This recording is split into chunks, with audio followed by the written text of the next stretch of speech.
In a world with only hot takes, Two college friends try to cool down sports media. join Jack and Jared every week as they tackle the biggest stories in the NFL. And give the reasonable football analysis you won't hear anywhere else. Welcome to 710 Sports. Welcome back to 710 Sports with Jack and Jared. It's episode 26.2, actually, after the final week of the NFL season. Yes, we're back. We took a small hiatus due to, certain unexpected, unprecedented events, which we're going to talk about here at the top. But yes, we're back here to talk about the entire playoff picture, Wildcard Weekend, the teams eliminated, and everything else in between. Jack, how you doing? I'm doing pretty well. You know that hiatus really lets us warm up our takes for this episode. Really gets us fresh and loose. It's like a bye week. Really, it's like an extra bye week in football. Yep, and I know there was plenty of people out there who, we said we weren't planning on taking a break. Like around Christmas time, we had posted her after Christmas. We were going to post her after New Year's, but then obviously, Monday Night Football, everything happened with the Damar Hamlin situation. So we're just going to talk about that really quick at the top here, and then we're going to go into basically Week 18, the teams that got eliminated, as well as the Wild Card Weekend and our predictions for the Super Bowl now that we have the playoffs locked in. So just to get right to like the more serious side of it, this podcast is not a serious podcast. Like obviously our tagline is about Certainly not. It's about giving reasonable analysis, but we like to have fun. And basically when the Damar Hamlin injury occurred, we had recorded like literally 2 hours before the Monday Night Football game had started. And obviously this happened, and the podcast was basically, I had edited it. I was starting to get it ready to get published for the next day. And we had not discussed it, obviously, because we had recorded before the Monday night game. Jack and I, we like have full-time jobs. This is like something we do in our free time. We couldn't just really like whip something back together that night. And so we held the podcast because we didn't think that the tone was right. Like, because, we didn't know that this was going to happen. Right. So we kind of held back the podcast and decided that after a few days, obviously Damar Hamlin's health got better, but we still just didn't feel comfortable posting that content, or really any content, because we didn't feel like we were the type of people, or I'll speak more about for myself, but I didn't feel like I was the type of person to be able to talk about this type of a serious issue. Like I said, we're here to talk about football. It's supposed to be fun and light.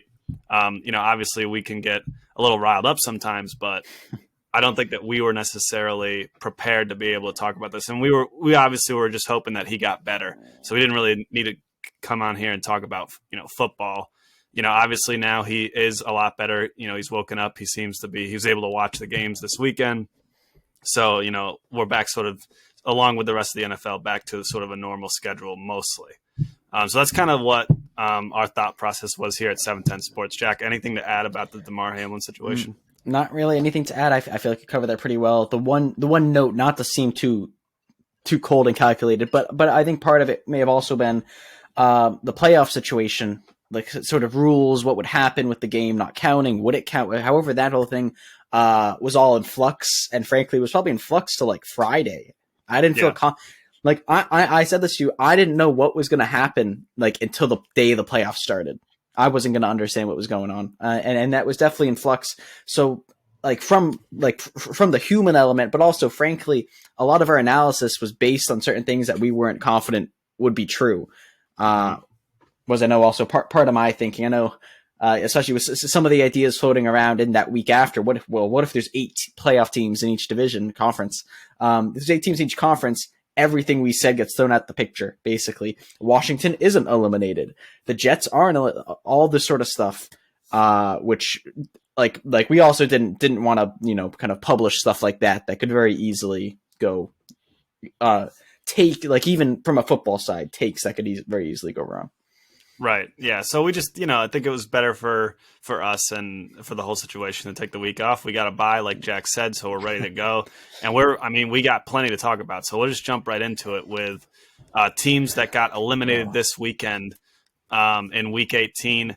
We had about, 2 or 3 games that were really like kind of like winning in games, and they actually went surprisingly. There were some upsets that occurred, and some teams were able to sneak in.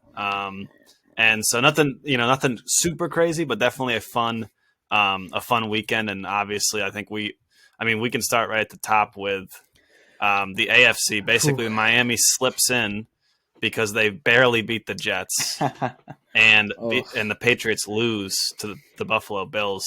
Jack, I'm just going to give this one to you. Like thoughts on the game and the Patriots season. I'll start with that. First of all, Patriots season. I don't know. There was one thing I saw a tweet by a Boston Sports Radio guy, and he said there was a drive. Patriots had the ball at the 15-yard line. Their 15-yard line. They have an 85-yard touchdown drive. Looking impressive. But here's the issue. That was literally the best drive that they had in any game all season, and it occurs in like the third quarter of the week 18. And that's the biggest issue. Was that frankly the Patriots looked pretty good this game. Offensively, if you look at Mac Jones' stat lines, it said he had 2 or 3 picks or something. That's going to look bad in the history books, right? If you look back at it, but he played pretty well, right? The 2 of those picks were like throw it up, give your guy a chance because it's like we're at 3rd and 20, we're at 3rd and 20, 4th and 20, like that sort of. They were already down a bunch. That was not like we threw a pick like some of the picks Tua was throwing that one week where after he may have been concussed, and they looked like we said, what are you doing? It wasn't like that. They looked pretty good. Defensively, they looked pretty good. Special teams, not so good. 2 kickoff returns for a touchdown, not so good. I'm going to mention that. I'm going to say something else about that after. But in any case, that is not so good. And that was different. 14 points. It was 35-23, I think. Take away 14 points. Patriots are Patriots are winning. Obviously, if that wasn't a kickoff return for touchdown, Bills would still get the ball. They might still score. It's obviously not that simple, but that's a 14-point swing. And for Patriots team, we get a lot of takeaways, so on. So I thought they played pretty well. That's why I was so prepared for them to lose this game, like emotionally, whatever. If anything, I almost wanted it for the pick. But they did find a way. The Patriots found a way to make me upset that they lost. I knew they'd lose this for months, and they found a way to make me upset that they lost. The thing I'm going to move next to, all this said, like I've said, Patriots do not deserve to make the playoffs. Just to play all season long, the lateral in the Raiders game, the fact they got blown out by the Bills, not by the Bills, the Bears, who now have the first overall seed. There's more than that. They have 9 losses. Frankly, I think week 1 against the Dolphins, I think they should have won that game. I've been saying it all year. You'll keep saying it. And I'm going to keep saying, I'm saying it next year too. No, but they do not. And I want to say this as a warning, because not to think that what I'm about to say is just homerism, is just me being such a Patriot. It is not that. I do not think they should make the playoffs. And frankly, I think it's probably better for the team to have lost this game, get the better pick, don't make the playoffs, tank your pick, get embarrassed again in Buffalo. Even though if they won this game, they would have beat Buffalo. I still think they would have gotten embarrassed in the playoffs again. Yeah. And so in that sense, it's good. But what I have to say, was a horribly officiated game. This was one of the worst officiated games I have ever seen. Like the no call game, that's where it was a playoff game, and that call will go in the history books as a terrible call. So it may not be quite at that level, but it was. I have a whole list. I have a whole list that I'm not going to go into, but for me, there's just certain I don't know. I don't want to go into the list. I've accepted it. I've moved on. But you'd like the record to show that it was terribly officiated. It was they were cut and dry penalties that were just so clearly missed. Bills players lining up offsides. A player actually going offsides. Like the easiest penalty in football to call. Literally the easiest penalty in football. Yeah, I would say easier than a false start. Easier than a false start to call. And they messed it up like first quarter of the game. And instead of Patriots getting 5 yards, minus 6 yard run, because the defensive tackle's in the backfield before the play starts. Like, and that's just one example. I've never before seen an off the ball offensive pass interference call. I've never seen that before. I would have thought that might be holding. I was never, like, obviously you see offensive pass interference when you're like the people fighting for the ball. No, this was off the ball. I don't know. I've never seen it. I literally see defensive holdings on field goals. I've seen more of those. I remember more of those than I do off the ball offensive pass interference. That Romo himself, who all game had been, let's say warm. He had been warm to the Bills, right? Let's say he was maybe not fully impartial. Even because he was covering up other penalties. There was a clear DPI by Matt Milano on Damian Harris, the running back, in the end zone, by the way, in the end zone. It's not like in the end zone. That Romo's like, I don't know. You need to have contact. And then we literally witnessed contact on the replay. And then he's like, and you can hear, like, he's processing. You can hear the processing. You can hear the steam coming out of his ears trying to process. And he's like, maybe that's not impactful contact. Even he on this play said, wow, that's just a bad call. Just straight, no kind of dodging around it. He just straight up said it. And there's other things. Let's be honest. Every kickoff in NFL history has a holding or a block in the back or a face mask or something. And you're telling me, are you going to tell me that there were 2 return for a touch, 2 complete, right? 100 yards worth of kickoff returns, multiple of those. And you're going to tell me that there weren't enough to call? I saw a shot of literally multiple, like, in one moment, the 2 closest defenders to Hines, that's his last name, 2 closest Patriot special teams players to him, both of them being, I think one was a hold, one may have been a block in the back or something. I would have to see the photo, and I don't have it in front of me. But like on one of them, they were literally like it's right there. If you look at, you may not have seen it on the other cast, but when you look at it from the forward view, and you see him running towards you, it becomes very clear. And that's a kickoff to whatever. You could call those on literally every. That's a smaller one for me, even though it's a lot of points. That's smaller because kickoffs are just whatever. But yeah, I was gonna say. I mean, I know. I know. You give up two touchdown penalties. returns. No, I know. All I'm saying is it's not that simple. That's all. That's all I'm saying. Like that, I wouldn't even mention kickoff return penalties because those are fake. We all know those. Like, I mean, they're not fake, but they're like the things they're not fake. Process. It's the most real. They're the most real. That's the issue. They happen all the time. It's like offensive holding, right? Like on like a line, like it's why Micah Parsons, Nick Bosa, Myles Garrett, all these guys always get held because you have to. You can't call it every play. Yeah. I don't know. I guess my point with all this is just.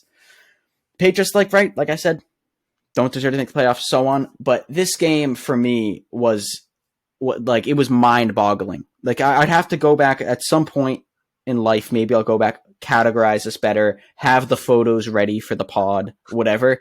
But there was some egregious stuff, and the only thing in the other way was maybe a chop block. Yeah, it's not commonly called, but chop blocks are a real penalty, right? It's it was textbook. It was textbook low high being like hit down low with his knees sort of area, like by the running back, lineman pushing him down up. That's classic chop block. And then there was I think they could have called roughing the passer or something on Josh Allen earlier on. But I call that, I don't know. I think one or two things doesn't counteract the massive things on potential scoring plays. That sort of thing. I've said enough. I've said I don't want to get too riled up because I've accepted it. I really don't mind that much. I would never ever bet on an NFL game, so it doesn't really affect me. I don't really care whether this is kind of suspect. It doesn't affect me because if I were to ever bet, I'd bet on something silly. I'd bet on something like will the team who wins the coin toss kick or receive to start the half, like to start the game, right? I'll bet on that all day, right? Just for the fun of it, right? That's one thing. But I would not want to bet on an outcome or on a spread or something like that because that feels this game for me, and it's not just this game, this season, frankly, has just I don't know. I mean, there's my rant. there's my rant. Something we'll have I'm done. to. These things we'll have to address probably in the off season a little bit more. But yeah, I mean, I don't have much to add to that. I think that was pretty good, all in all. There. Sorry, had to. Sorry, Patriots take. Sorry, biting up too much of the airtime there. Absolutely no worries. My only analysis of about the Patriots is that they're bad, but somehow I would have rather seen them than the Miami Dolphins. No, it was the worst of all the teams it could have been. I would have loved the Steelers in. Yeah, probably more than the Patriots even. I would like the Patriots in, of course. But yeah, the Dolphins. Even if two, I don't even think that's its own episode. But two is not. Yeah, but he's not. We'll get to this. We'll get to this. You know what? Yeah, it's not its own episode. It's this episode, but later. Yeah. We'll hit two. We'll hit two quickly here before we start to get into the wild card matchups because we got a lot to get to. But Steelers, they're eliminated even though they won against the Browns because Miami won. Just to think, this season looked so poor. You have a new quarterback. They're trying to do Trubisky. Watt gets hurt in midseason. Tomlin trades Claypool. Yep, trades Claypool. You wonder is this for the Tomlin's 32nd pick in the draft? Yeah, start to wonder if this is Tomlin's first losing season, but it's not. Absolutely no doubt. And I'm just happen to be sporting like a yellow terrible towel-esque sweatshirt, just in color. I'm not a Steelers fan by any means, but just gotta show them some love.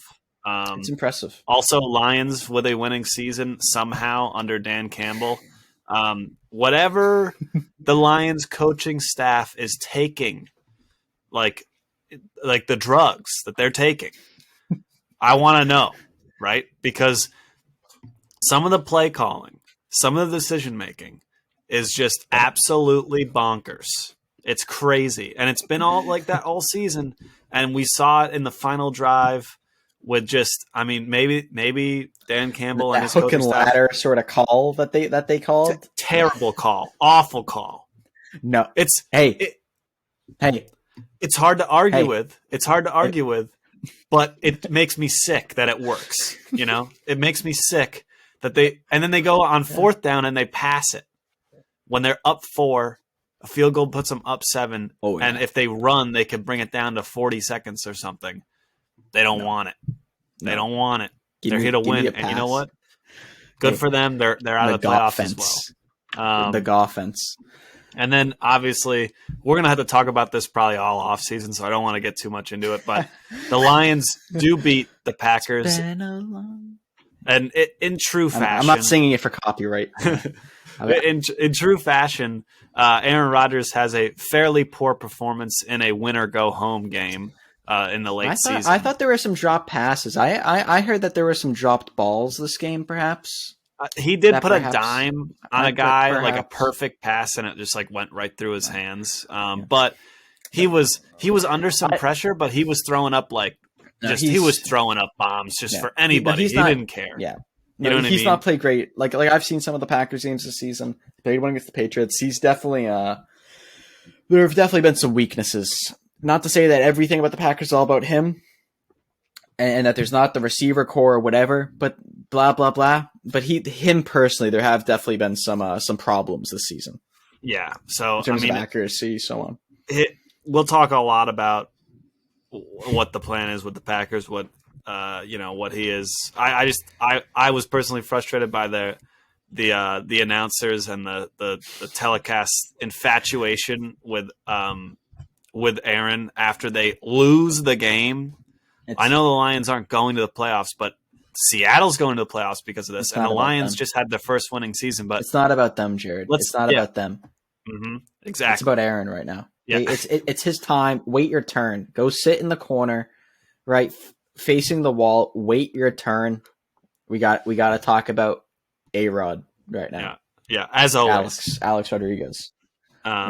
So yeah, we'll hit on that, but I can't deny that I was very excited about how everything went. I sent you a video. No, I sent you a video of, and you responded, but you didn't respond as much as I specifically on what I was talking about. But the video of Aaron Rodgers and Randall Cobb rocking walking and rocking, arms around each other, around each other, walking back, dejected, just right because they've been playing together for a while, right? Aaron wanted Randall Cobb back, he got him back, so on, right? And walking off like that, and maybe it's just the camera angle, the fact that they were following them the whole way like that, they kept putting their arms around. Maybe it was all just theatrics or the cinematography of the NFL. I don't know, but thoughts on that? That was almost a tearjerker. Dare I say? I say that could that have pulled out a couple of tears down your face? No, not a. One of my close friends texted me that he learned from the best. This is basically becoming when Brett Favre retired and then didn't retire, then did retire, then retired, but then went to the Vikings. Like this is basically what we're up for here. No, not a single tear. And Kirk for Rodgers straight up. If you're the Vikings, do you take that? Kirk for Rodgers, or the Packers? Do you take that? Kirk for Rodgers straight up? No, not the Packers. Packers got Jordan Love, and they if they're gonna make a move, they got to move to him. They can't, you know what I mean? I see what you're saying. Yeah, so I think that's fair. I agree with that. So now to go actually here to like the big boy stuff now. The big boys. Not to bury the lead too much, but we're gonna talk about the wild card matchups. Then afterwards, with those, we're gonna pick those games, talk about those games, and with those games, we're gonna build our own brackets, sort of, and then walk through the playoff brackets quickly, and then go to our Super Bowl picks. So just to start us right off, Dallas Cowboys are 3-point favorites going to Tampa Bay. This is actually the Monday night game. They've scheduled this for the Monday night game. So 8:15. Dallas is the fifth seed, the wild card seed. So any thoughts and predictions on this Dallas Tampa Bay game, Jack? Yeah, I'll give mine. I think obviously, as we all know, Tom Brady kind of has the Cowboys number. The Bucks, the Brady Bucks kind of have their number, right? It was game one of this season. Game one of this season, they beat them. They beat them game one of last season too. Definitely, and Cowboys are coming off a kind of stinky loss to, was it the Commanders, right? Yep. Was it the Commanders? That there's something stinks, and not to give a spoiler to later picks, but I think I do not think they're going to last long in the playoffs. But I think the Cowboys beat Brady. I think they beat the Bucks this game. How? Think you're telling me how can the Cowboys win this game? Go ahead. Yeah. I think it's going to be a relatively low scoring game. Here's the score. The scoreline I had in mind was 20-17. Now, in my book, that's somewhat low scoring. Neither team broke 21. So I'm going to call it low scoring enough. I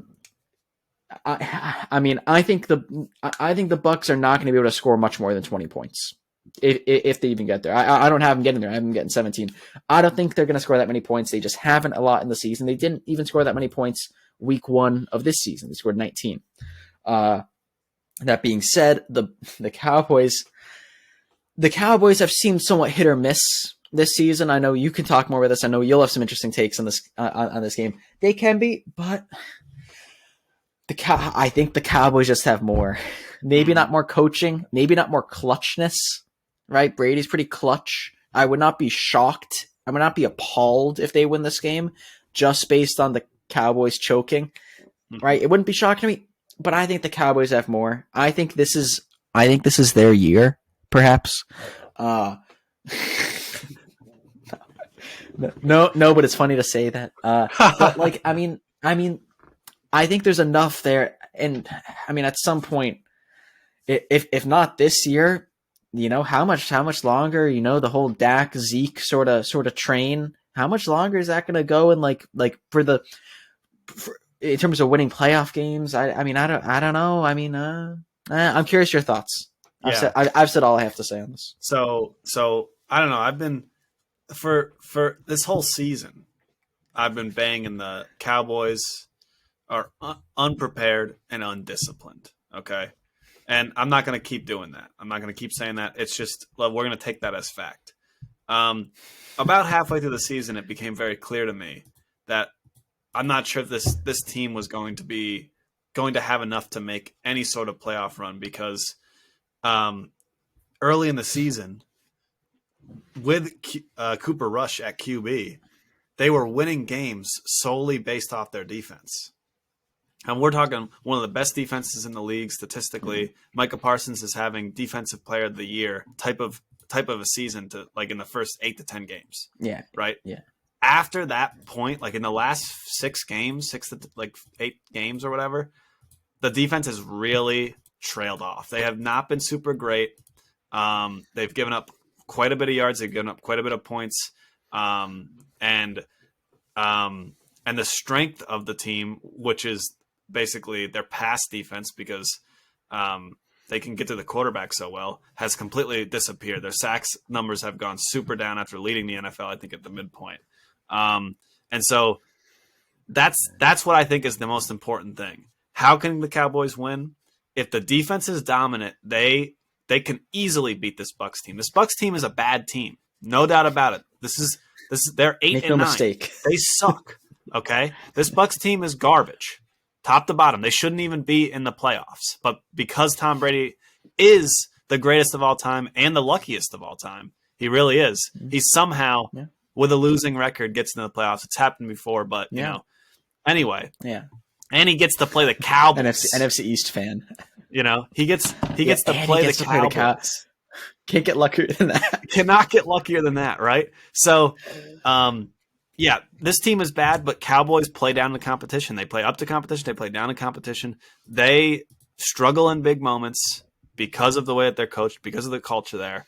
And then what everybody likes to get upset about, right? And whatever smart guys or people who think they're smart guys are going to tell you after this game this weekend, Dak might not be the answer, right? Hey, Dak's a problem. We know what Dak is. We already know Dak is not Patrick Mahomes. He's not going out there and winning you a game most of the time, most weeks, right? He's going to go out there and do enough.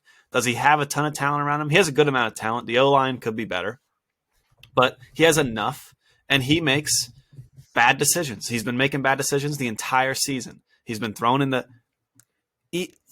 reason he throws so many picks is because he throws into double and triple coverage constantly. Now, forget about the picks.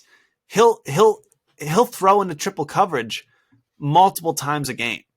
Like and it won't be in like moments where you'd be like, "Oh, you got to chuck it up, like we need a score." No, it's like literally like 2nd and 7. You like will throw into like triple coverage for some reason. And I just don't understand. I gotta really like get into the all 22 to understand if this is the receivers can't get separation, so he's always throwing in his tight spots, or if he just literally doesn't have the read, like he's just not reading the play right or whatever. But yeah, no, like I would be shocked if he comes out here and starts winning playoff games, right? Especially if they're not going to be able to run the ball. I would be flabbergasted. But I'm not expecting that. I'm not expecting that. This team had a chance because of the defense, and if they're not going to play well, they're not going to win anything. And I got the Bucs 27-17 in this game. And I hate to say it. People will tell me.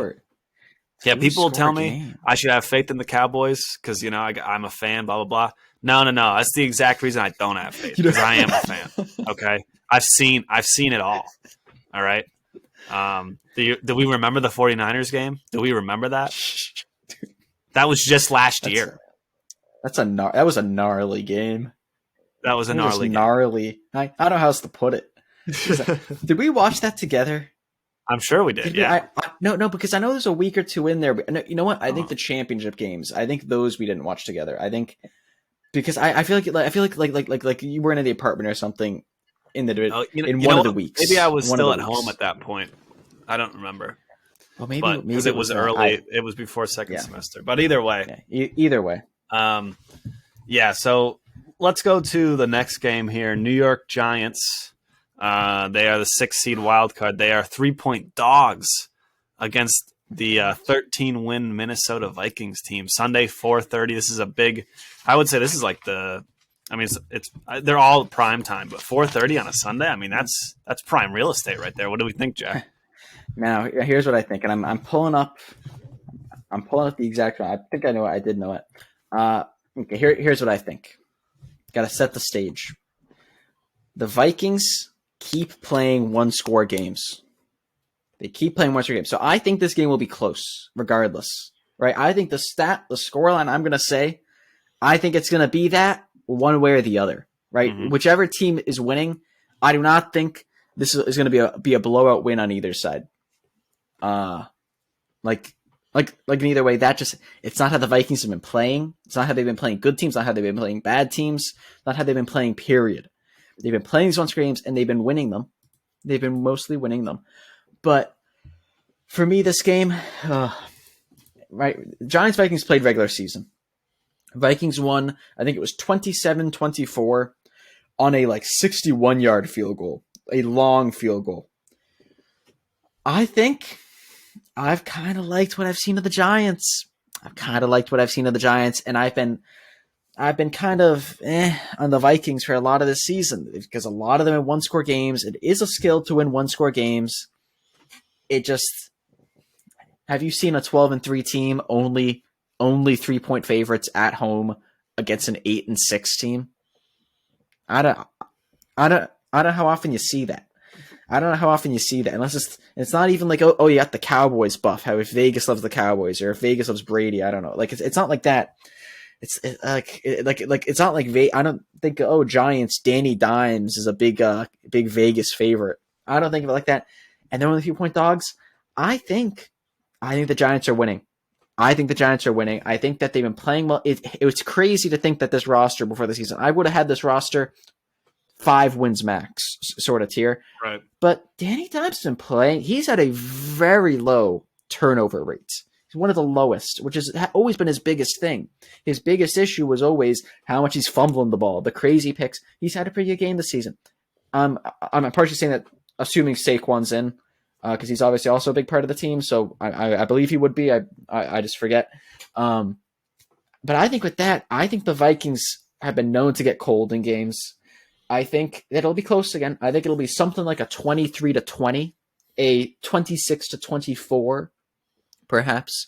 Something like that. I think the winner will have more than 20 points. I think the loser will probably also have something like 20 points. I do not think either team will hit 30, frankly.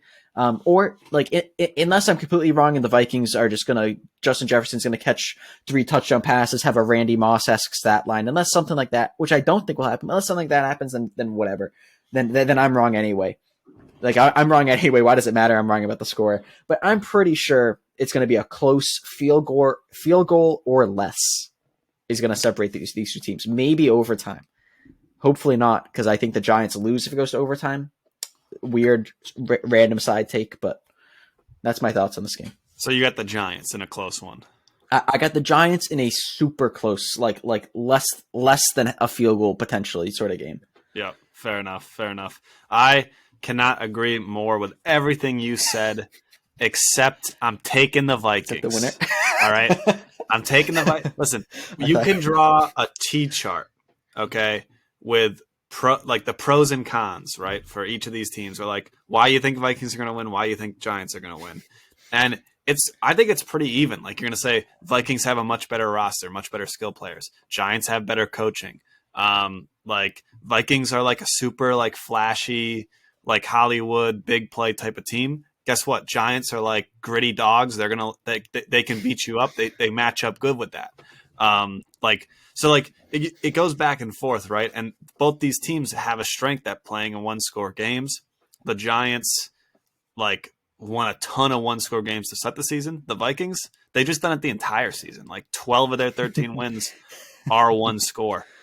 So as much as it pains me to have to take the Vikings in a primetime game against the Giants, who I've been I've been rooting for the NFC East in its entirety. Yeah, for the NFC Beast aspect. Right, for the Beast, right? So it does pain me to say this, but I have to go with the Vikings. I'm going to go Vikings 24-23. And what it really comes down to is there's a couple of ways this game is going to could go down, right? on one hand, the Giants could get a lead, right? And no one thinks that they're going to go up 33-0. But even if they did, the Vikings, they've been there before. They don't care. Oh, gee. I'm just saying, right? But let's just say no one thinks the Giants. You're right. No one thinks the Giants are going to score that much, but they could go up 17. They could go up 20-3 at half, right? Yeah. And I would not be shocked at all if the Vikings come back from 17 points. Now, Vikings go up 20-3 at half. Vikings go up 24-7 at half. You really are going to take the Giants in that situation? That down 3 scores or something, down 17. You think that you're going to take? I'm not taking the Giants at that point. And so just because Danny Dimes,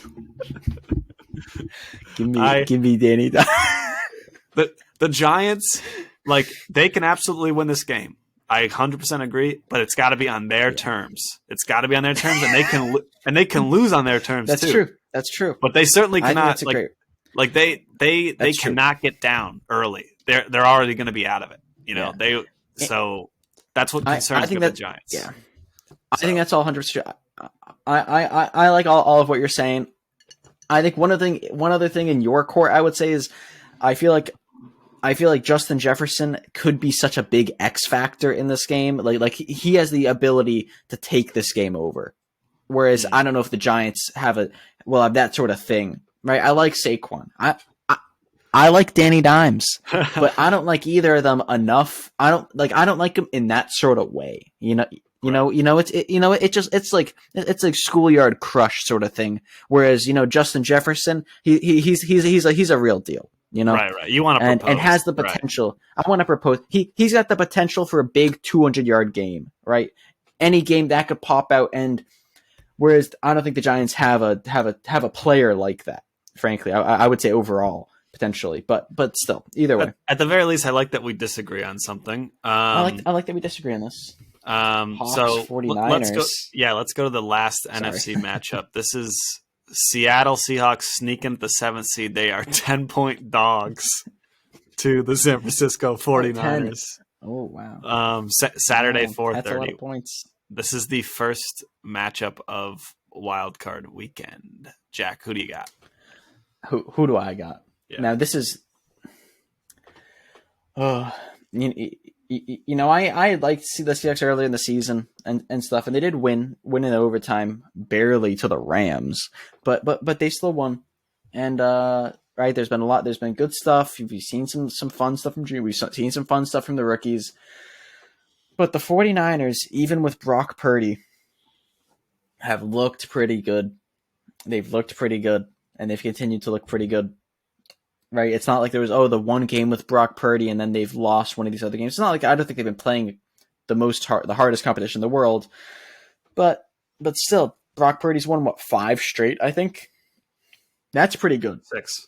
In any case, right? In any case. The fact that he's not Zach Wilsoning up one of these games is pretty good. I think it is a sheer coincidence, this scoreline. Because I have the Seahawks losing by 10. You wrote down the spread. This guy likes the push. I didn't even look at that. I didn't even look at that. It was a pure like coincidence that I've also picked that. But I have them 24-14. Because despite what I was just saying, the 2 matchups they had this season, 49ers won them both, were 21-13 and 27-7. So neither one. That's why I said like 14 points for the Seahawks, because they haven't really scored more than that against the 49ers. 49ers are a good team. Even though they have scored a lot of points in some other games, I don't think they're going to score much more than that this game. And on the other hand, 49ers, they scored 27 one of these games, but I don't think they're going to drop like a 30 burger on them or something. They haven't really against the Seahawks this season. And I don't know, it still has that divisional, rivalry, which maybe I'm putting too much into, but I think there will be a grittiness to this game. I don't think it's going to be spoiler. I don't think it's going to be like the Bills Dolphins game or something like that. Yeah. I think this will be gritty, but I still think they win by 10 points. I still think it's 49ers 24, Seahawks 14. There you go. All right, now listen. You might have to pull me back in here as I go out on a limb. But everybody knows that I've been the only one You called it. who was saying, hey, listen, put some respect on Geno Smith's name. You called before the season started. You were saying this. Yes, I was saying that they're going to beat the Broncos. Geno Smith's a good QB. He's a good backup, and he happens to be a good starter. Recently, just broke Russell Wilson's most passing yards in a single season Seahawks record. Anyway, that's a whole other thing. That's devastating. But yeah, 17 games, but still. Yeah. Geno Smith and the Seattle Seahawks, they can pass the ball, okay? And if there's one thing that the 49ers defense is not great at, is that they like to give up the big play. We've seen it all season. We saw it. The Miami got some big plays on him. Tyreek, even though they handled Miami really well, Tyreek would get loose for a TD, just wide open 70 yards. And it's been like that with other games too. Same thing happened against Oakland, right? The 49ers struggled against the Saints. 13-0, I believe, was the score. They won, but 13-0. And they took the Raiders to overtime with Jarrett Stidham starting. Future Hall of Famer. Jarrett Stidham, you mean? Yes, but yes, exactly. Continue. 49ers have 10 wins in a row. 6 with Mr. Irrelevant. Now, I understand he's not anymore, but this is a seventh round rookie QB that they're plugging in to play, in the playoffs, and he hasn't lost a game yet.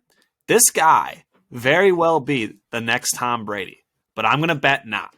Okay? I'm going to bet not. He and the 49ers, they're due a loss. They're due a loss, and you know what? I actually think if it's a gritty game, I think Seattle could win that. But I think in the first 2 matchups, they only scored 20 combined against San Fran this year. I don't know if they can win like that. I think I would hope that this becomes some sort of offensive shootout and that basically Geno just lights it up. If Geno's going to go out there and throw 2 picks and have 185 yards, no good. He needs to throw for 325, 3 TDs, play a clean game, and they could win this. That's a tall task, but I'm taking Seattle 31-30. I've been on them all season. I took them to go to the Super Bowl midseason, and I'm not jumping off the train now. All right, I'll write back. That'd be an epic score. You've been writing all season. No, but yeah, that would be pretty epic. A 31-30 score like that, pretty epic. Yeah. So there's my unreasonable analysis. We'll go to the AFC. Guess we'll see. Yeah, we'll go to the AFC wild card here. One of the more interesting matchups. Didn't think anyone. I mean, I certainly didn't expect seeing these 2 teams in the first weekend. We got the Chargers and the 5th seed versus Jacksonville, or at Jacksonville. Right now, it looks like the Chargers are 1.5 point favorites. Jack, do you want me to start? You want to go? What do you? I know you've been starting. Why don't you know what? For the AFC, why don't you start? Why don't you start, and I'll push back. Yeah, I'll be able to push back. There you go. So first thing I want to say. All right, this could be a really bad take. All right, because in the AFC, I guess anything can happen. But I'm going to say this: these 2 teams stink. Okay, these teams are bad. You want to look at not only watching them all season, but also going back, seeing where they squeaked out a win, where they got a loss, all this stuff. The Jags have they have better wins and worse losses than the Chargers, and the Chargers don't have the Chargers' best win is against Miami, when they had Tua, so that's fair, but that's their best win. Everything else is kind of blah with the Chargers, and they showed up against Kansas City, but they still lose those games. I'm done giving awards to people who lose games. They almost beat Buffalo. They almost beat Kansas City. Great loss there. Great loss, guys. And we'll go back to week 3. Guess what? like so many of these Wildcard Weekend games, these teams played each other. Week 3, Jacksonville won 38-10. I think Herbert's a better quarterback than Trevor Lawrence. Certainly at this point. Hot take. Hot take. I don't think so. But I think that's really what the Chargers have going for them. They just played their starters and lost this weekend, sort of ugly like the Cowboys did. They do not have the momentum coming into the Wild Card Weekend. The Jags are on some sort of like 7-1 run, where they've had some good wins in there, and they also have much better coaching by a mile. I'd say I'd take half a Dougie P before I took that Staley kid. And so I'm taking Jacksonville. I'm taking Jacksonville 31-24 in this game. Very interesting. Very interesting analysis. Yeah, I have to say, and it's very interesting because I agree with. Gotta run the numbers here. I agree with something. I'm not running the numbers. I gotta agree with about 90% of that, and by 90%, I mean the other 3%. The other 10% is that I think the Jags score 3 more to win 34-24. Wow, that's what I think. I think that. I mean, for one thing, the fact that the matchup early in the season was so dominant, but also I think the Chargers. It's just not their year. It seems like it's just never their year. even in what it was like 2009 or 10, where they had the number 1 ranked offense, number 1 ranked defense, didn't make the playoffs.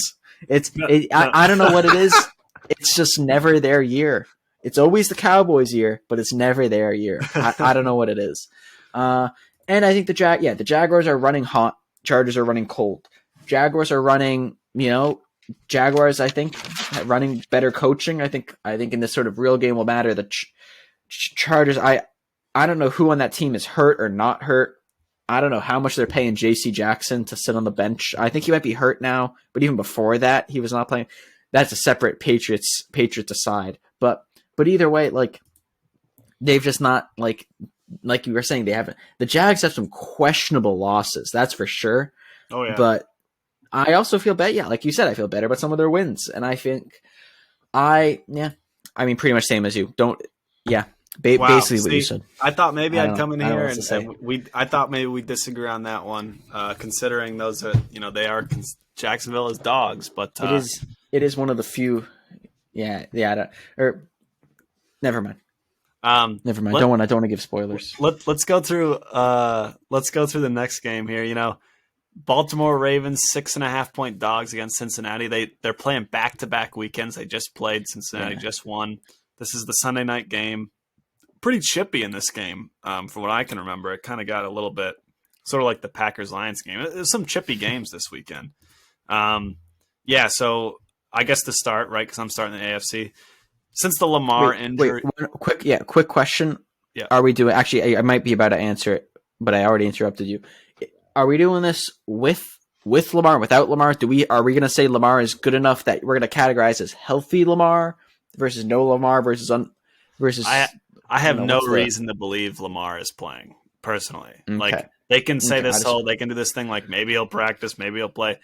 Well, I guess he could, but here, and I'll touch on that actually. I'll touch on that. Okay. But since the Lamar injury, Baltimore's 3-1. No, they're 3-3. My bad. Sorry, they're 3-3. Their offense is atrocious, I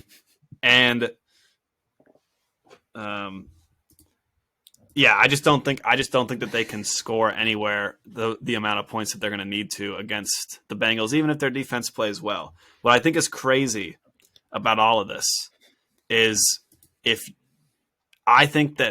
he's close or he's kind of hurt. And it's something like a nagging injury that they're not really sure what his timeline has been. It's kind of been hit or miss for like a month. They don't really know. They're not saying anything. I have to imagine that if he had like a max contract with like $175 million guaranteed, that he'd probably be going out there and playing. I just have to imagine that. And for him and the Baltimore, like for that whole situation, I don't want to put blame on any one specific, like on the Ravens, on the front office, on Lamar. But for whatever reason, they have not been able to get this figured out, and it's detrimental for Lamar and the team. Right at this point, because why would he go out and play if he's 80% and he might get more hurt? What is he going to do? He's not like, what are they going to give him a contract when he's hurt, when he's already had injuries in the past? So it just seems like some sort of institutional failure is leading to that we might see Huntley or even the third stringer. I don't even know. And so I got Bengals 23-10 in this game. Then I got pretty much the same score. I mean, I agree with pretty much everything you said. I got pretty much the same score as the game that happened. That was 16-27. I have it 13-27. I think the Bengals will play at about the same level. And I think but they might play a bit better defensively. I don't think the Ravens will score 16 points again. Unless Lamar was playing. If we had reason to believe that, I don't know, 90% healthy Lamar was going to play, then I'd say it gets interesting. I still love the Bengals winning. It would just be much closer. Definitely much like I think it'd be a very close game if he was playing and healthy. But yeah, like you said, don't really have a reason to believe that will happen. So as it is, I'm calling 27 Bengals, 13 Ravens. There you go. So we're on the same page, and then the Miami Dolphins, 10.5 point dogs, starting Teddy Bridgewater, but I doubt that they'll finish with him. Versus Buffalo Bills. That is toxic, dude. Oh my god. Sunday at 1:00. And then I guess I'm going first here. So I got two things really quick. First one, it's a shame because when Tua was playing, he played against Buffalo twice, and they were unbelievable games. They were fantastic. I would have loved to see they split the matchup in great games in the Heat game, and then Tua played really good in Buffalo but lost. Love to see. I thought you said you weren't giving trophies for losers. Jared, no, there was I'm joking. I'm joking. I'm joking. No, I like it. Either way, and just I knew what you were. I knew your point. Your point was that he's playing well. Your point was that Tua was playing well against Buffalo. That was your point. Your point wasn't blah blah blah blah. Push back more, Jack. Push back. I get it. Right, call me on my shit. I get it. Okay. Yes. So I would have liked to see a third game. That being said, if I was a betting man, which I'm not, but if I was a betting man, I would take Buffalo minus 28 in this game. Okay. I'm going to take them 38-9. That's what I'm going to take them 38-9 in this game. It's going to be like the Patriots game last year. And that's all the Patriots saved themselves was just a brutal loss in the wild card round, and it's probably for good. Yeah, I got 38-9. What do you got? Another sheer coincidence. You said 28-point spread. Speak of the devil, I got Bills 34-6. I think nine might be a lot of points. 9 might be a lot of points for this Dolphins team. With potentially Skylar Thompson going out there. That's a lot of points for them to score. Barely did against the Jets. Quite a few points to score. I think the Bills, like you said, I think they'll win by at least 20. If Tua was in, this would be an amazing game. Amazing game Tua was in, at least hopefully. It would be great, but he's not. So I think it's going to go very poorly. I think the Bills will be amped up, ready to do what they did to the Patriots last postseason. And I mean the Dolphins. Yeah, I mean I think the Dolphins defensively this season are not much worse, but they're worse than the Patriots defensively last season, who were good but may have been a bit of a glass tiger. Is that whatever it is? White paper tiger. Yeah, I think that's it. But either way, I think the Dolphins This is going to be a despicable game.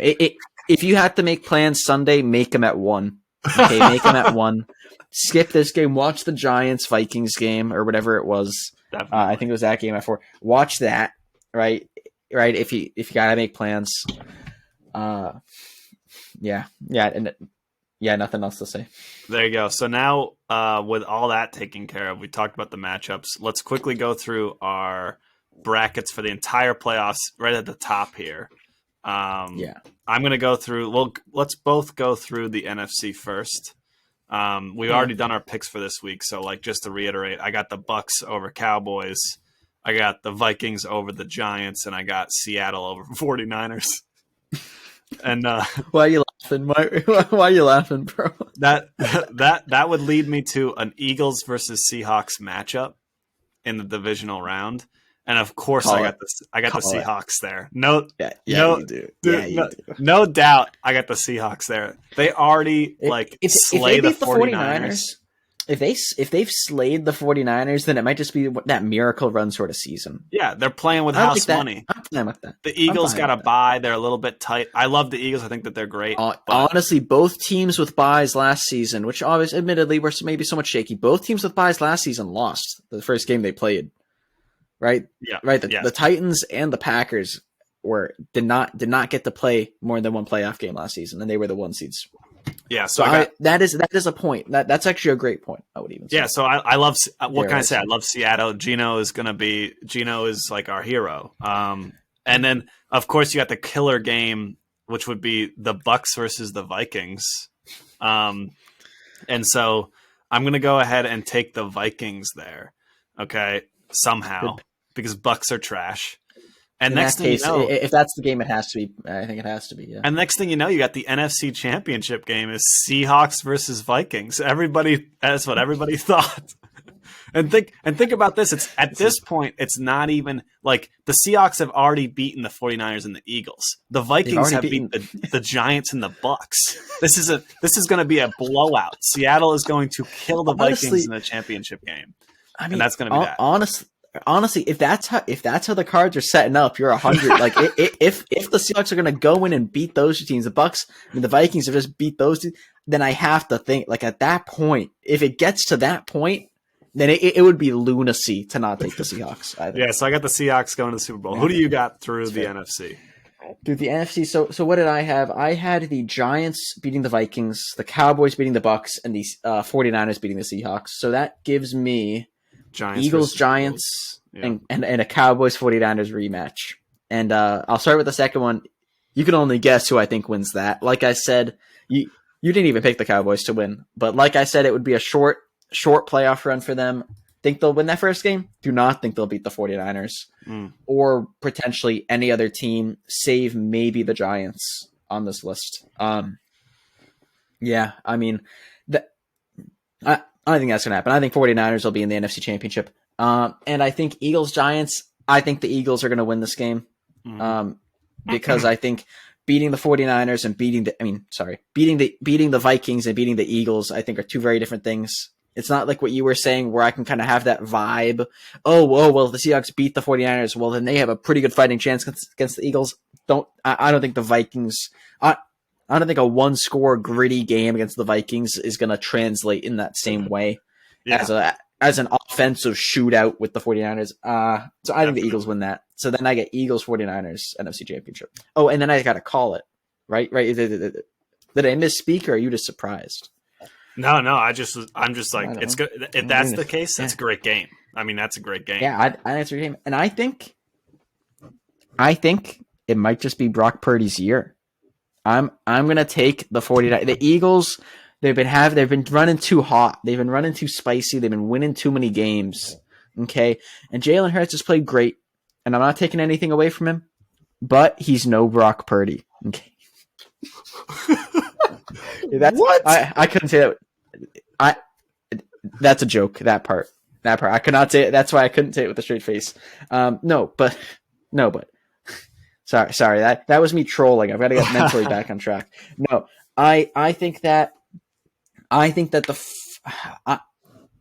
some of these weeks I just don't know how hot I am on the Eagles. And the 49ers have definitely shown signs of weakness too. They 100% have, like you mentioned, they should have beat the Saints by more. They kind of really, the fact they went to overtime against the Raiders, the Jared Stidham, whatever his name is, Raiders, that those are definitely question marks. But I like how the 49ers are rolling. I like that narrative, and I'm somewhat worried. I know there was not like major injury trouble. The Eagles are overall a pretty well-rounded sort of roster, but I thought there was some stuff on their line or something. I don't know. I might be mixing up analysis from earlier in the season, and it's all blending together. I just like the 40. This is my worst take, right? This game is hard to call. I think it'll be a great game. I'm going to call the 49ers because it's what I've written down. Yeah. But thinking about it, I think this game's hard for me to call. I think if you get to this point, I think it's the two top teams in the NFC, in my opinion. I think it's a true championship game, in that sense. I think it'll be hard to call, but I think the 49ers will edge it out. Hey, and it will be a great game, and plenty of people agree with you and are super hot on the 49ers, so definitely not crazy. I mean, we can't all pick the Seahawks. So in the AFC, I'll go first. And we have an identical bracket here. We could take this differently if you want, because we called the same teams in this. Oh, okay. Well then, so I got it'll be the same or pretend. Oh, we'll see. Oh yeah. So I guess then we can do it by game. That's a good idea. So Chiefs Jags. This one is not even going to be close. Like I said, Jags and Chargers, like they're just playing to get like blown out in the next game. That's what they're. So I'm taking playing who gets to get blown out by the Chiefs. Exactly. Yeah. So I'm taking the Chiefs there. What do you got? Yeah, I'm also taking the Chiefs. I'll be honest. I'm going to take the Chiefs. Okay. Nothing else really to say about that. And then after that, it would be Bengals Bills classic. So the game we unfortunately did not get to see due to unprecedented circumstances. I'm going to take the game that was promised. I'm going to take the Bengals in that. I like the Bengals. I've been a little bit colder on the Bills than everyone else all season, and I think that the Bengals are better than like Miami probably at their peak at this point. And obviously Miami's no longer at their peak, but I think that Miami would give the Bills a run, and I think the Bengals should beat them. So I'm going to take the Bengals in that matchup. What do you think? I also have the Bengals to win. Maybe this is just saltiness from my ref rants earlier. No, but maybe just saltiness. But the Bills have, like, not that the Bengals have had the spotless season, but the Bills have played in some questionable. Have had some questionable situations this season, I would say. I think the fact that this Patriots game was as close as it was. I know the scoreline doesn't look super close, but the fact that this game was as close as it was, and I feel like the fact that it was this close with some questionable calls and so on and so forth, the fact that they didn't put up 40, in the situation that game was in, the fact that they didn't hit 40 is a disappointment to me. With how the fact you have two kickoff returns for a touchdown. The fact that you're gonna get 14, not free points. You're gonna get 14 points. Your offense doesn't even need to step on the field, and they didn't hit 40 against a Patriots team that's been weak, that they've blown out before. Is somewhat I don't know, but yeah, I mean, like you said, I don't know. I think it'll be a great game, but yeah, I think the Bills have some weaknesses. Josh Allen had yet another red zone interception this past week against the Patriots. Yeah, it was. I know there might be it was to Devin McCourty, his 35th or something career interception, something pretty high. But yeah, I mean, I think there's a question. The team really lives and dies by Josh Allen, and still, not that Stephon Diggs not amazing, not that other people are not amazing on this team, but right, the team runs through Josh Allen, and I think it'll really depend how the Bengals can deal with that. I think it's very interesting. Like, the fact that we didn't get to see that matchup unfold in the regular season makes this game even more interesting. And the fact that I'm 95% sure this will be the matchup makes it even more interesting. Like the fact that now we're just sitting and waiting. It's inevitable that this game will come practically, in my opinion. Right. That I think it'll be the fact that we were even kind of denied for good reason, denied that regular season game means I think this will be incredibly interesting to see how these teams match up. Yeah, it sure will be fun. But Bengals win. Yeah, and I think that, for the Bills, my last piece on that would be you were the favorites to win the Super Bowl going into this season. You had the guy who was the favorited to be the MVP. You were not crowned, but you were the favorites. And now that you get there, I bet they're gonna play tight. Like I bet they're gonna be like, it's like, hey, like this is our time. You know what I mean? Like we got to win this, right? And also, you look for the Bengals for whatever reason. They're not the favorites after they go literally to the Super Bowl. The Chiefs aren't the favorites after they've basically just never not been in the AFC Championship for like 4 or 5 years. So that, the Chiefs, they've been there, done that. The Bengals also been there and almost done that. So I feel like the Bills are just going to play a little bit tight. So then we both got Chiefs, Bengals. I got the Chiefs going to Super Bowl. This is my midseason picks. I had Chiefs versus Seattle. What do you got? I know it's a new year, right? I know it's 2023 now. As we all know, not sponsored by 2023. Nope. But the Bengals Chiefs played 4 times last year, and the Bengals won each one. Yeah. Each matchup they won. Just there's just something in the water. I don't know what it is. I don't know what it is. I don't know how to describe it. The Bengals just match up well against the Chiefs. Absolutely. I don't know why. I don't know why. I think the Chiefs would beat the Bills. And I think the Bills have a better chance of beating the Bengals than I'd give the Chiefs to beat the Bengals. It doesn't make sense. But the Bengals just have the Chiefs number. And I think that does matter, especially when we're not talking, the historical record between these two teams over the last 80 years. I'm not talking 80 years ago. I'm talking last year. They got to play 3 times, including high stakes playoff, including the AFC Championship. And that's why I think it's definitely fair to take the Chiefs up. Right. I do not think this was going to be some sort of blowout game, but I think the Bengals are going to edge it out. 2 Super Bowls back to back. There you go. Wow. Yeah. Hey, listen, it's hard to deny. Gotta have different takes. Gotta mix it up. No, it's hard to deny where they've got their number. So now we've actually got 4 different teams in the Super Bowl, which is great. I'm still on that, like I said, on that midseason pick. I was on the Bengals before the season started. So we got some good representation. I believe you were on the Bills for a while. I think I was on the Bills for a while. And I think you were on the 49ers at midseason. I can't remember, to be honest. But at midseason I was pretty hot. I don't know if I had them going all the way, but I was hot on them by midseason, I think. Yeah. So Chiefs, Seahawks, listen, okay. This is the Cinderella story, okay? 7 seed Seattle, okay. Seahawks, the alliteration is unbelievable. Geno Smith is their Nick Foles, backup QB. 7 comes in and just goes on an electric run. Meets the best QB in the league at that time in the Super Bowl, and goes on to lose to him. I'm taking the Chiefs in the Super Bowl, 35-27. I just simply cannot take Seattle that far. I mean, I could take them that far, but not to win. The AFC is stronger than the NFC, I think. So I'm taking the Chiefs. Who do you got in your Bengals 49ers Super Bowl?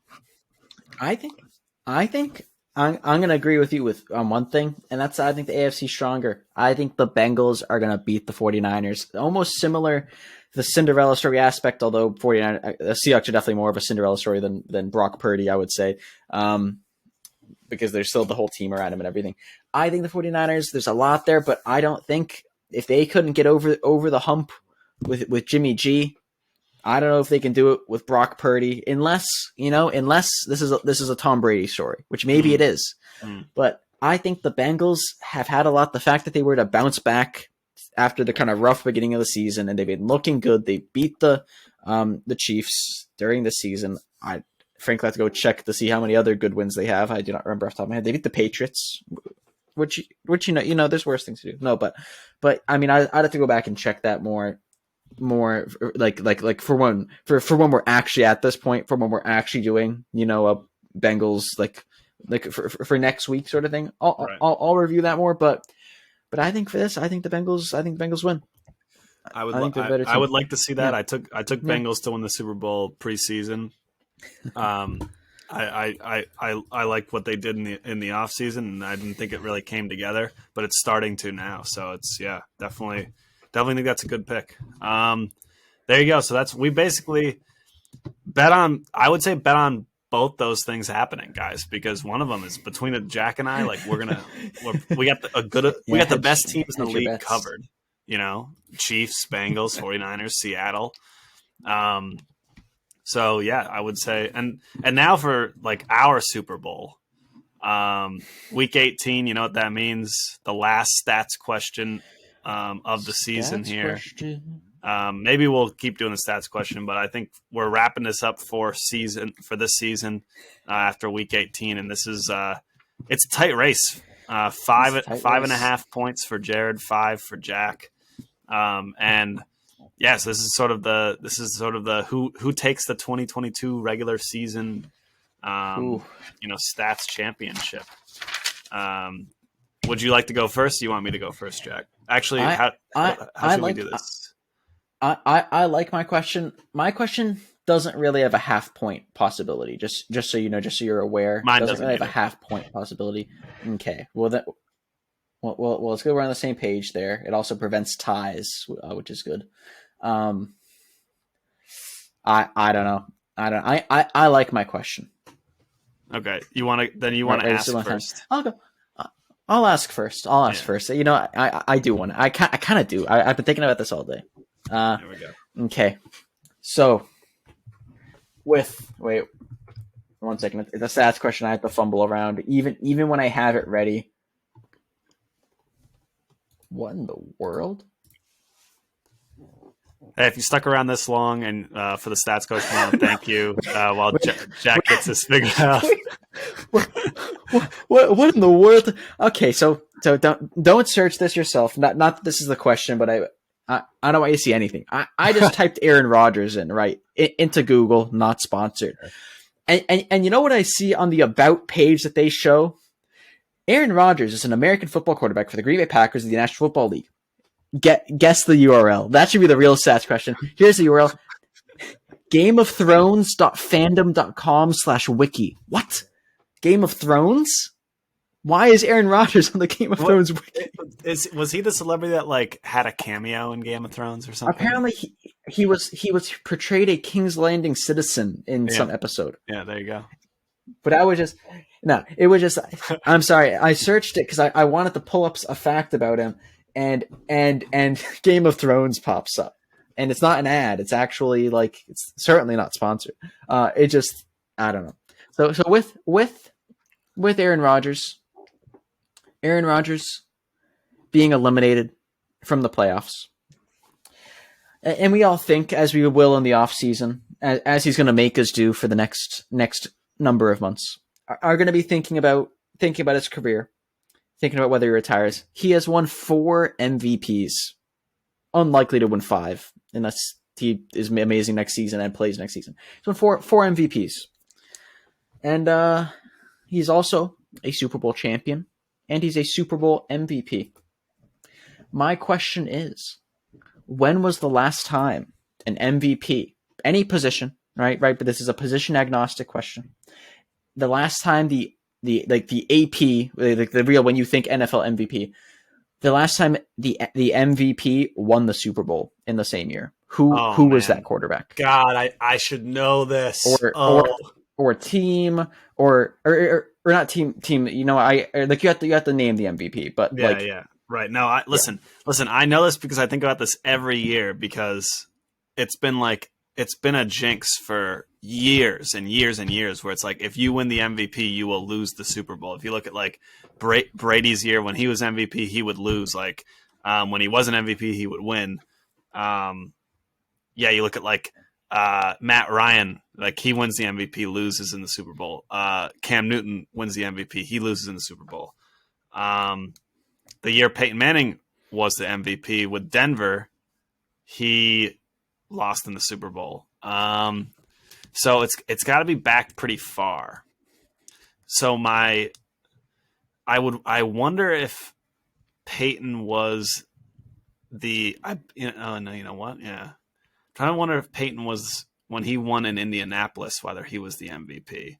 So that's one for sure. But for some reason, honestly, I can look up some things. I'm thinking something I can like look up. I'll look up MVP counts if you want. If you want to know how many Peyton has, I can tell you that. No, I don't. He has want a to know lot. that. He's got like 5 or 6, right? Yeah. He has 5. I mean, but yes, it's pretty much what you said. I didn't know he had that many, but yeah. Yeah. So like just by statistically, you'd think he's got that many MVPs, and the one year he won with Indianapolis. Should I go with that? For some reason, I want to say something like really wonky, like I feel like the stats always like the last person to do this was like Kurt Warner or something like that. Like, which I don't even know if Kurt Warner had an MVP. So although I want to say that, I'm going to go ahead and say no. And I'm going to say Peyton Manning with Indianapolis. He was MVP, and then he won the Super Bowl and was Super Bowl MVP. What do we got? Final answer. That is not the correct answer. The correct answer is, and you said it yourself, Kurt Warner. No, he's a 2-time MVP. His first real season, his first actual season in the NFL, he won I'm pretty sure. I'm pretty sure this is accurate. He won the MVP. He won the Super Bowl, and he won the Super Bowl MVP in his first actual season as a starter. It was electric, and he then also won the MVP in 2001. I believe that's the year they lost to the Patriots. Why do I always take Peyton Manning on all these just because I'm like, oh well, it's got to be Peyton Manning, right? I'm done. I'm done taking Peyton Manning. Next year, I'm not. Because I'm gonna double check anyway. Yep, because 2003, the Bucks won the Super Bowl as safety. Actually, Dexter Jackson, a safety, won the MVP that year of the Super Bowl. 2004. Oh Jesus, hiccups. I did do this beforehand, but I want to look up this anyway. This is. Oh yeah, 2004 was the Patriots. That was the Patriots. But yes, I could have shut it was you Kurt out. Warner. I could have shut you out. You could have shut me out, and I knew it. Yeah, too. I mean he.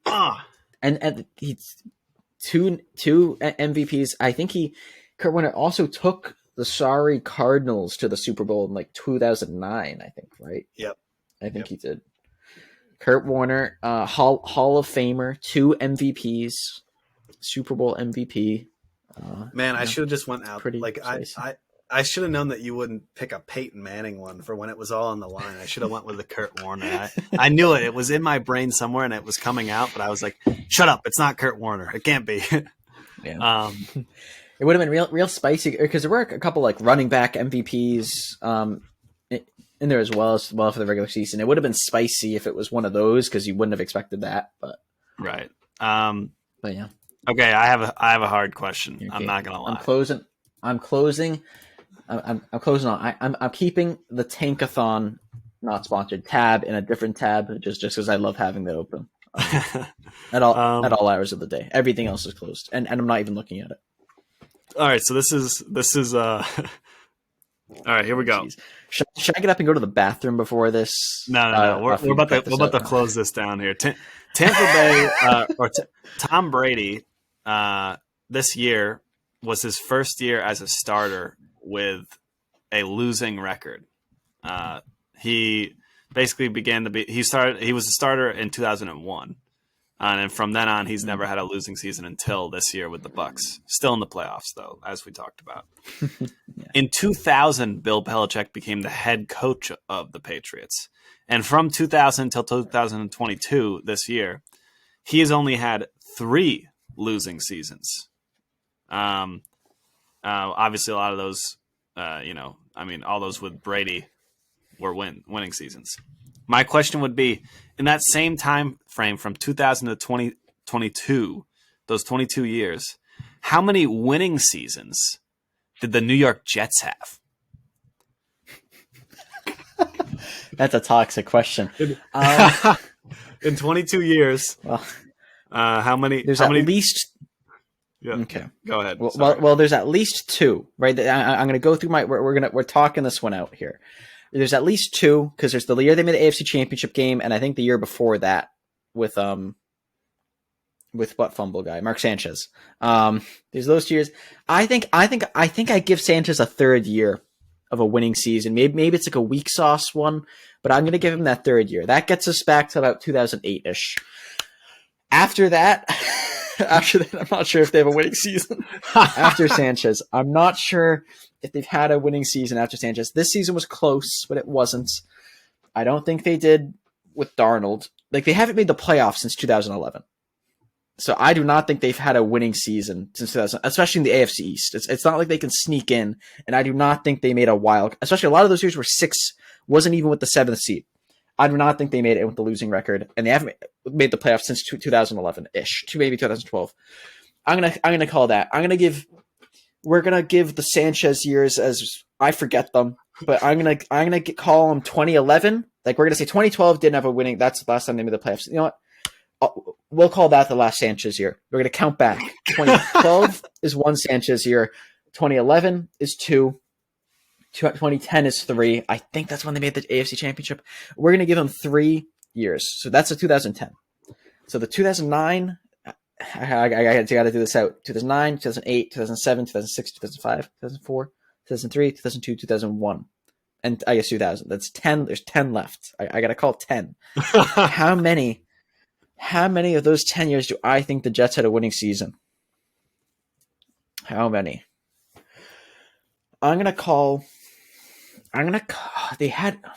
There's a quarterback whose name I forget for some of those, but even still, Bill was on the Jets for a year. They got rid of them. They traded. They did trade though, but that's getting into like the 90s. I'm gonna say in that 10-year span they have like 4. So which is generous. It's the Jets, but I'm gonna say they have 4. That includes a 9-8 record. I mean, that is with the Patriots in Division 2, but the Bills and the Dolphins were not at all good those years. So I'm going to say they have 4. I'm going to say there were 3 with Sanchez, so I'm saying 7. They've had 7 winning seasons. Okay, and so that is my final answer. Final answer. Starting in 2000, the New York Jets have had, until till now, have had 8 winning seasons. So close, man. I thought you had it. I would go and check. Honestly, I would check to make sure that I counted right. But yeah, no. Funny enough, I actually thought it was going to be less than that. So I would have said they had like 4, and you were like a little bit closer. The Browns in that time frame have only had 3 winning seasons. The Bill Belichick has had the same amount of losing seasons as the Browns have had winning seasons in the last 22 years. Can you imagine that? But yeah, I counted 8. So 8. Yeah, I see 8 too. They had a couple 8-8 seasons.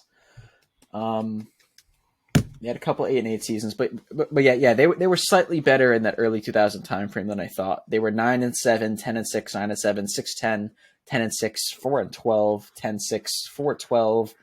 And then they had a 9-7 season with Eric Mangini, and they had the 2 back-to-back championship game seasons in with Rex Ryan, and then have not had a winning record since 2010. Well, there you go. They've gone 8-8. They've gone 8-8 a time or two, but they have not had a winning record since 2010. Hey, look at us. We didn't get the answers correct, but we were right on it. We were all over it. Yeah, I mean, you couldn't get closer. I literally said the answer. You were 1 away. You said the answer seconds before saying the wrong answer. and hey, I should have made you before answering give me a plus minus like 1. I would have done that. I should have tried to. I would have given that. I should have tried to fight. I was thinking about that, but I was also thinking this is like, if this was anything but the Super Bowl of the stats question, anything but the last week, I would have asked for a plus minus 1. But I think, hey, you're a respectable man. At this point, you got to play it straight up. Yeah. If you were going to ask me something crazy, like how many completions, blah, blah, blah, blah, blah, over the course of the past 20 years has Tom Brady thrown? That's a different thing. We're not rolling out prevent defense here in the championship game here. This is for real. Lock in, play man to man. Okay. Yeah. So all right. Well, then that what we've asked roughly we've had 26 episodes. We've probably asked roughly 20 to 25 stats questions, and the final score is 5.5 to 5. Dude, we're pretty good, bro. Dude, that's kind of lit. What's the last time? What's the last time the Jets won the AFC East, and how many wins did they have? God only knows, dude. It wouldn't have been during those Patriot years. I would doubt. So I would have to think like, I don't know, like 87 or something like that. No, it's 2002. Yeah. That was the year the Patriots, they won 2001, 2003, 2004, not 2002.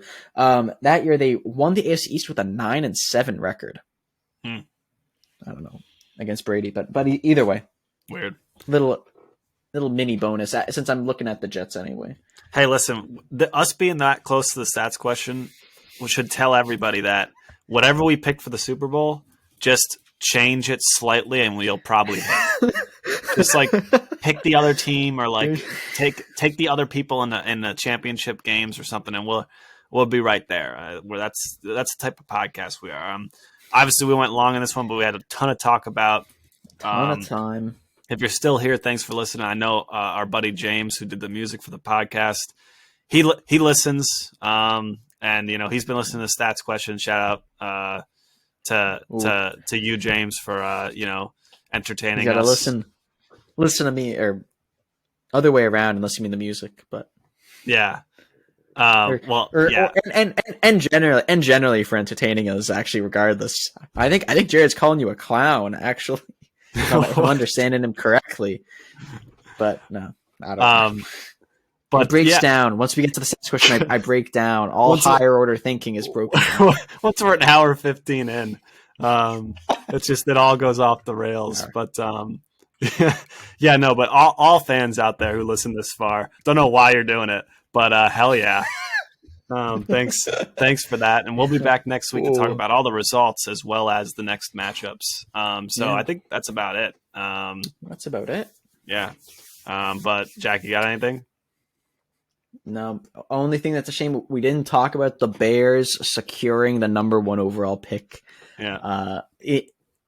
Inside double agent Lovie Smith gets told. Honestly, it's pretty toxic when teams put in a tank commander, right? And I'm pretty, because Lovie Smith, wasn't this his first year with the Texans? Was he really only given 1 year? Yes. And the fact that like you're going to put in a tank commander, right?